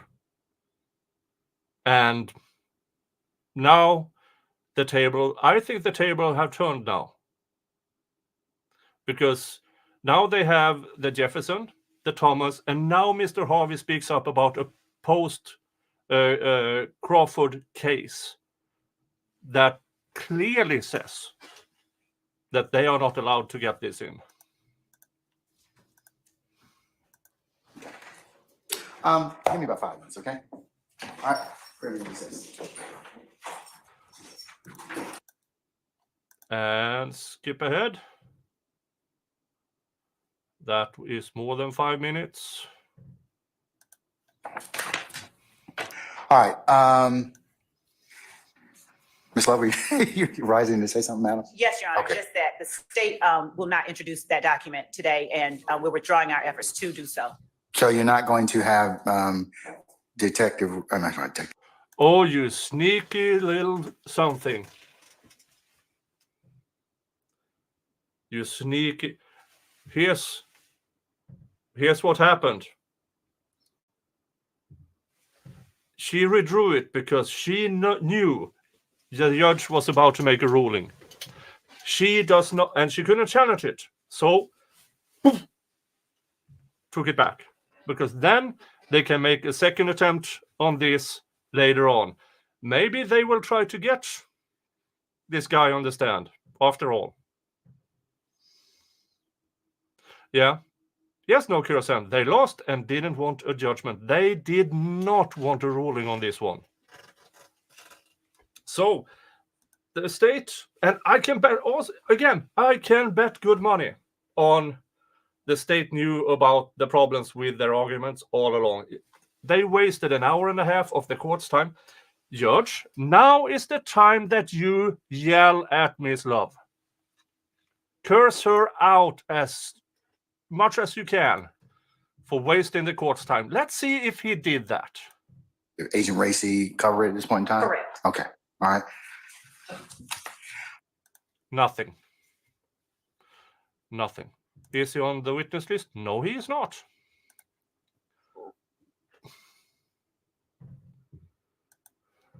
All right, well, that resolves my issue of having a rule on it then at this point in time. So, okay. Yeah. All right. Anything else? I understood that state was. I also understood that the state was moving, I think today, I'm not sure, depending upon the length of the cross and redirect, the CAD reports about some of the other incidents that were not prosecuted or may have been prosecuted. Is that today? It could be, if I may address the court, it could be today, Your Honor, but it won't be with this witness. And I believe that there will likely be a significant amount of time before we actually get into that. So I don't think that that is something that we should delay. Okay, I mean, that's fine. I just want to, there's an issue with regard to those that I'm going to have. So before the introduction of those, and I know the witness that's coming, Miss Latner, right? Ms. Latner's? Yes. So before she comes on, I'd like to address that, please. Thank you. Okay, all right, we can hold that until a little bit later, until before Ms. Latner rejoins us. And, okay, all right, anything else? My apology. Over at Rumble, I am getting spammed by scammers. So anybody watching over at the Rumbles, do not press the link on any of these retarded cunts that post, oh, look, Bitcoin, oh, contest. Do not press that. I hate those scammers with such a passion that I won't. No, I won't say it out loud. I won't say it out loud. But motherfuckers ruining my stream over Rumble.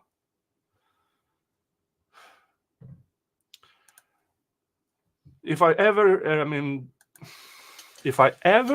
get in favor of the death penalty, that type of scammers, I wouldn't cry a single tear if anything bad happened to them. Not one tear. Oh, sorry, YouTube. I meant for quad and bunt and envelope.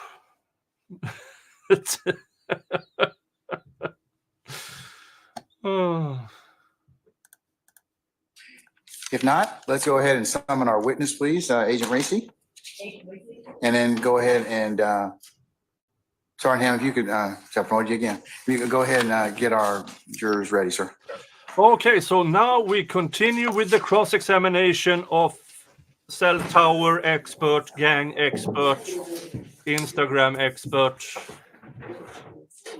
/ everything. Hey, good morning.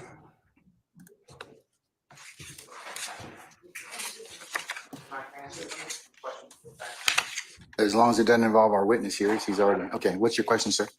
There is a professional among us. He works for the Honorable Lawrence Zimmerman. His name is Rebecca, R-E-B-E-C-C-A, R-E-B-A-R-A-B-I-S. Why are you bringing up Lawrence Zimmerman? I love Lawrence. I don't. He's got a terrible tie on. He's always, pontificating and whatever the like. Mr. Zimmerman, you're always welcome as a public spectator. Good, welcome, sir. Yeah. All right. His coworker has been helping. I wonder if I will get such a warm welcome when I...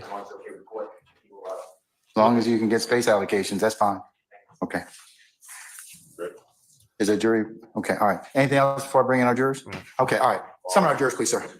I wonder if I will get such a warm welcome from this judge when I visit Atlanta in August. I wonder.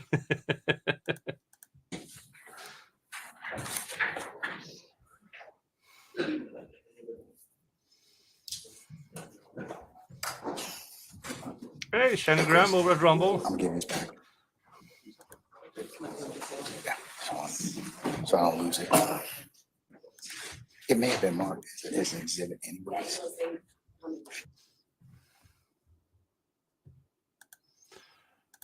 Okay.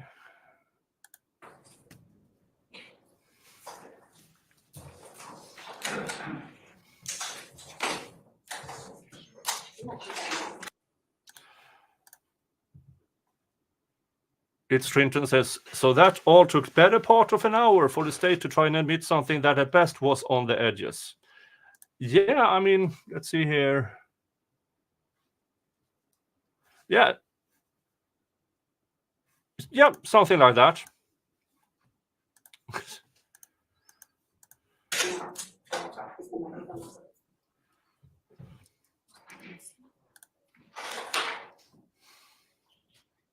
Good morning, Your Honor. Thank you so much.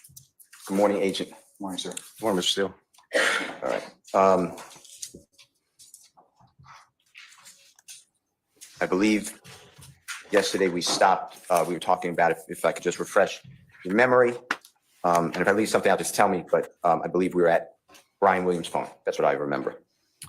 Or the phone that we, through your investigation, attributed to Mr. Brian or Birdman Williams. Is that okay? Yes, sir. All right. So I'd like to discuss that. And just for the jurors' edification, that should be the number 2920. Is that accurate? I thought we were doing that 8553 was the number. 8553. I have that as Jeffrey Williams' purported phone. Yes, is that what you were asking? I'm sorry. No, I'm going to, yes, we'll use those records. Yes, that, okay, yes. I see what you're saying. Yes, Okay. we will use the records, and I think it's on the screen already. Let me get the exhibit number. That should be exhibit number 137E, Your Honor, and it's displayed. Is that okay, Your Honor? Yes, sir. Okay, it's already admitted. All right, on those records now, I'd like to talk about the gentleman known as Brian Williams or Birdman. Is that okay? Yes, sir. And through your investigation, did you look into that gentleman's background? What do you mean by background? What he does for a living, his occupation? I know his occupation, yes. Okay, tell the jurors if you don't mind. I mean, he was a music artist and then at least owned Cash Money Records. I guess it would be a manager or producer. I don't know the exact title at that point in time, but he certainly owned that and then had artists signed underneath his label. Okay. And those artists include people that you've discussed in this case? Some of them have been discussed in this case. At least one of them has been discussed in this case. And tell the jurors who that one is. So under Cash Money Records, there'd be the YMCMB, which is, well, without going into that, it would be Dwayne Carter, Lil Wayne would be signed underneath the Cash Money Records through the YMCMB. Okay. And Birdman Williams, excuse me, Brian Williams, performer known as Birdman, 2920, correct? Is that the I believe that is correct, 2920. Just make sure. I'm sure it is. Okay, let's talk about those. Using, as you said, Jeffrey Williams records that are in evidence under State's Exhibit number 137E. If you don't mind, let's do a search for how many times that they correspond or connect, I think is the right word, right? Is that true? I would say just connect, yeah. Okay. If I can ask Haley to do that search and then you help us.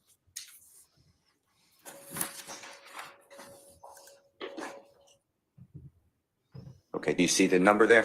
I do. The same issue. It looks like the 1/9, so possibly 9 times throughout the entire document. Okay, and the jurors probably remember, but just for simplicity, Jeffrey Williams records go from January 1, 2015 to July 15th, 2015, I believe it was. So we have 9 contacts, and if you don't mind, we're gonna go through those, okay? Yes, sir. All right, so the first contact, if Haley can take us to that. You see where it's highlighted, and the jurors, you can help them. That should be item number 1125 or 1125. Is that fair to say? Agreed. Yes, sir. And that's January 28, 2015? It appears so. And then it's 1905. So you have to do, these are AT&T records, so you have to do the conversion. Is that correct? -4, yep, yes, sir. So -4, just do it for them, or I could do it, but Either way. So 19 -4 would be 15. And so converting 15 into Eastern Standard Time, or excuse me, from military time to the 12-hour clock, which would be 3:05 p.m. okay. And that is a 1 second seizure time, meaning as you looked on your cheat sheet or the AT&T codes, that's how long it took for the. Correct. The dial time would be the seizure time from what we learned and the key. And then the ET would be the time of the actual connection, or yeah, the connection of the phones, whether it be voicemail, whether it be communication through voice, that's just the connection time. Okay. And in this one, it shows 1 second from the person pressing the send, and then it had 0. So there's no connection. Is that fair to say? Yes, that appears correct. Yes, sir. Okay. And just for correctness, that would be Jeffrey, what I'm calling Jeffrey's phone. I understand that, you know, it's a phone that you designate Jeffrey Williams, the 8553, calling the 2920. So calling Mr. Brian Williams' phone. Fair to say? It appears that way. Yes, sir. Okay. If we can go to the next one. Okay. And this one is item number 3758, 3758. Fair? Yes. And again, we're talking about a couple of months later. So we're in March 30th, 2015. Yes. And then that one is at 2:41, if you can do the conversion. Okay. So -4 again would put us at 22. So that would be 10 p.m. But then you obviously you have to convert it from 2200 into Eastern Standard Time. So it's 10 p.m. About 10:41, is that fair to say? Yes. At night. 10:41. Correct, sir. And then now we have a 12-second elimination time from the time the person hit the send. It was trying to connect for at least 12 seconds. Is that how the record reads? Correct. And then the connection 4 seconds. Yes, sir. And there's a 4-second connection. That again, the way I read it is Jeffrey's phone, the 8553 number, calling Mr. Birdman, Brian Birdman Williams, phone 2920. Is that correct? That appears correct. Okay. Then you have, I believe, right under it. Do you see the next line? It's line number 3759. Yes, sir. Same date, and it's 7 minutes later. Fair to say? Fair to say. And this is a 18-second trying to connect, but no connection. It says 0 conversation. Fair. Okay. And then this is the opposite. This is Mr. Brian Williams' phone calling Jeffrey Williams' phone. Fair to say? Yes. And for the juror's edification, through your investigation, do you have any evidence that Mr. Brian Williams is related. When I say related, I mean blood relation to Mr. Jeffrey Williams. Yeah, to my knowledge, no familial relation. Okay. The next contact is right underneath it, 3760, 3760. You see that? I do. And we're talking about the exact same date and same time. You see that? I do.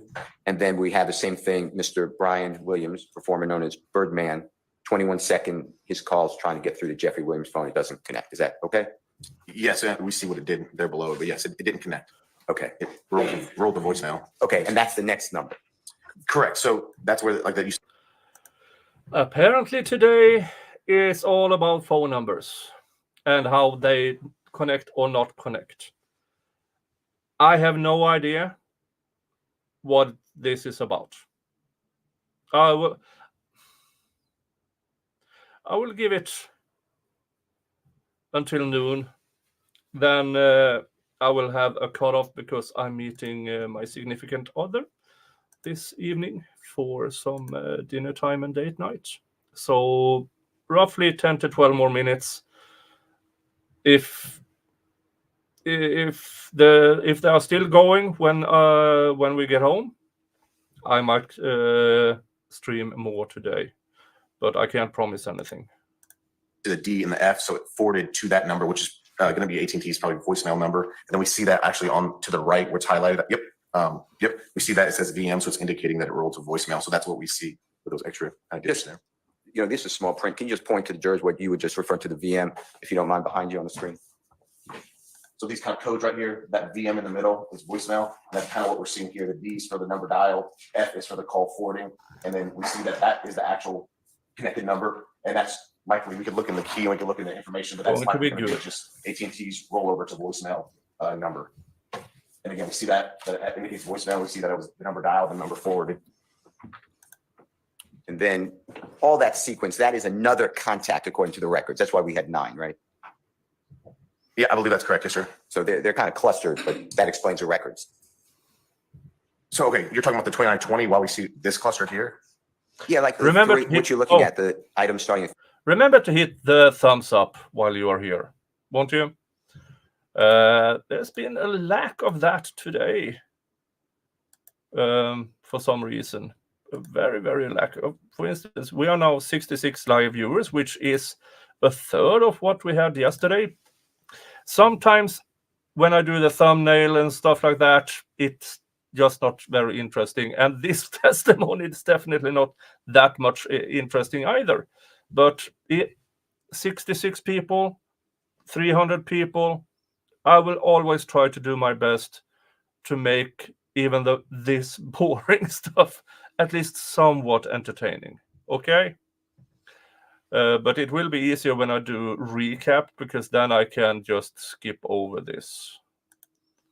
3758 going through 3. I see what you're saying. Those are clustered. Yes, sir. I see what you're saying. So even though it says 9 contacts, you know, the contacts could be right up against each other. That's correct. All right. Next one, if you don't mind. The next one goes to actually today, 9 years ago. Is that correct? May 16th? Yes, sir. 2015. And that's item number 1945. Is that true? Correct, sir. It looks like we went from the call logs to, it looks like, I think we went to the text logs here, the SMST. It looks like we got a different description code there. So this isn't going to be, that's why we're not seeing the dial time, seizure time. We're not seeing that. So it looks like we rolled over to another part of the records. Agent, would you do me a favor? Just point all that out to the jurors, if you don't mind, and explain to them, you know, the difference earlier that they've been seeing and what they're seeing now. So it kind of looks different if you're paying attention, but what we see here under the description, SMS, kind of old school for text messages, and then a T on the end. So the description code changed. We no longer see like the dialing time and the connection time. We only see connection time. So that's just going to be the time that the text went through, presumably. But obviously the document just kind of appears different because we rolled over from the part of the document that was doing the call log to now we're into the text log of these records.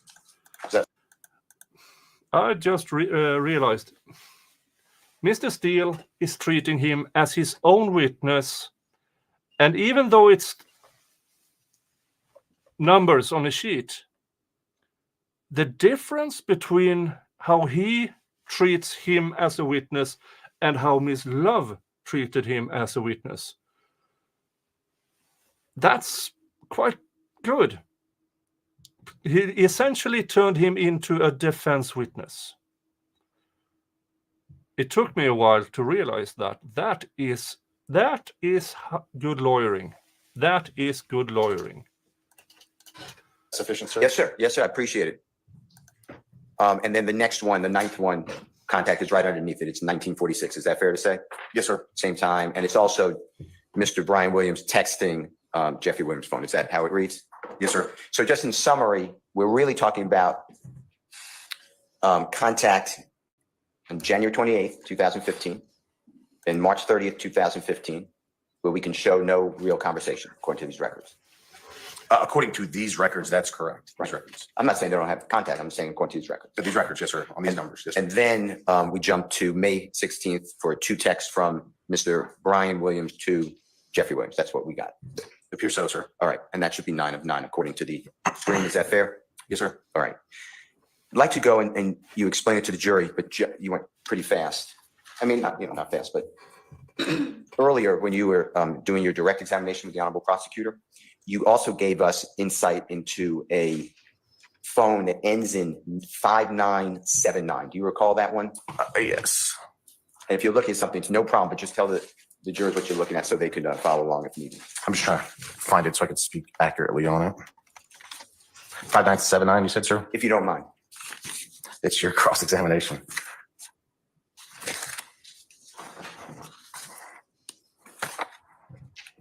There we go.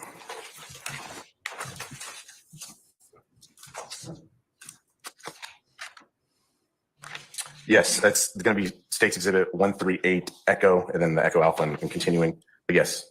Now tell the jurors the reason based upon your investigation that you sought those records and who they potentially, I understand all the caveats, but who they potentially align with. Yes, so this is the one that I did just a subpoena for. So did not get location data from these records. And then it's the name associated with it is the YSL Duke name as the registered, the party, the contact name on it. And that's fine. We could talk about that one. But You said 5790, correct, sir? if I did, because we already talked about that other one, right? Okay. I was talking about 5979. And if I said it, 5979. Okay, I'm sorry. yes, and then tell us that code as well. That when I say code, I should have said State's Exhibit number.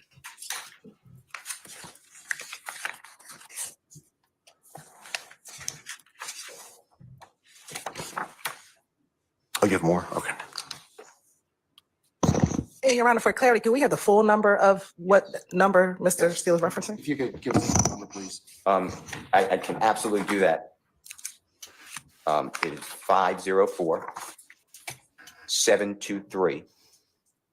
504-723-5979.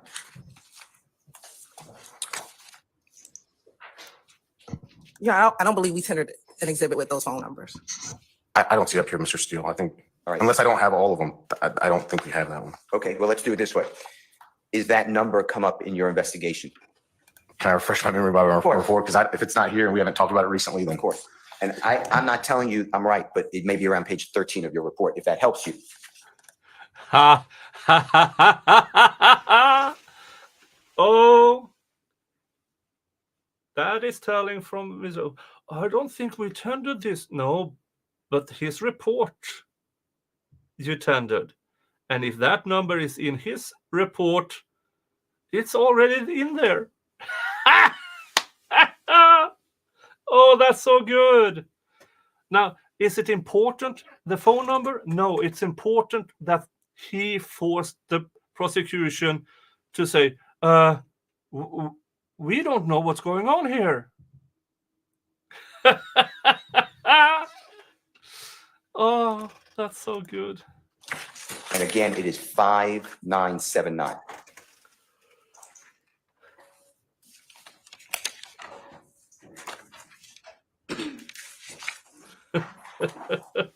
Oh, that's so good. That is why Mr. Steele is being paid the big bucks. Oh, this is so good. Oh, this is so good. unless I'm looking in the wrong place, Mr. Steele, I don't see 57 or 59. 5979. Yes, sir. It's not on page 13. I don't see that, sir. Oh, Give me 1 second. Your Honor, may I just have 1 second? Yes, you can, sir. What- Okay, I was right near it, page 68. 68, okay. Should have known by my, I start questioning myself over here. don't question Oh. yourself. That Page was, 68. that was nowhere close to 13. And what were you saying the last four were, sir? 5979? 5979, that's correct. Okay, so according to the report, that's going to be a contact number for the account associated with Brian Williams, that 2920. So that name is entered into the subscriber information as a contact number for the Brian Williams 2920 phone. If that gives you, So just for completeness, I want to run those numbers on Jeffrey Williams' records, which have already been admitted in Devon's, okay? okay. Haley, if you can help us and show the jury. Okay, now they are going to talk about other numbers and other things and keep going at this. It's a few minutes before noon, and they will probably go to lunch in less than half an hour, just like yesterday. So, folks, I'm going to get ready for date night. Yeah, I'm going to have a swell time. There's a new fish restaurant that has opened up down by the coast, so we are going there. Me and my significant other. So, thank you all for being here. Thank you for allowing me to try to translate this trial to you guys. Thank you for sticking around even through the boring parts. And I hope that once this witness is off the stand, we can get somewhere. But I will still be here, no matter what. I promised you guys, gavel to gavel in this trial. And I made that promise way before I knew it was going to be this long of a trial. No, I will not have the wheel of regrets at dinner. All right, folks. Thank you again. I will see you here tomorrow, 9:30, 10-ish a.m. Eastern time. And tomorrow, finally Friday stream. And I may or may not have some bubble. And yeah, so you may have the enjoyment of watching me getting bubbly wine drunk tomorrow. All right? Okay, see you all back here tomorrow. All of you, bring friends. Okay, bye-bye.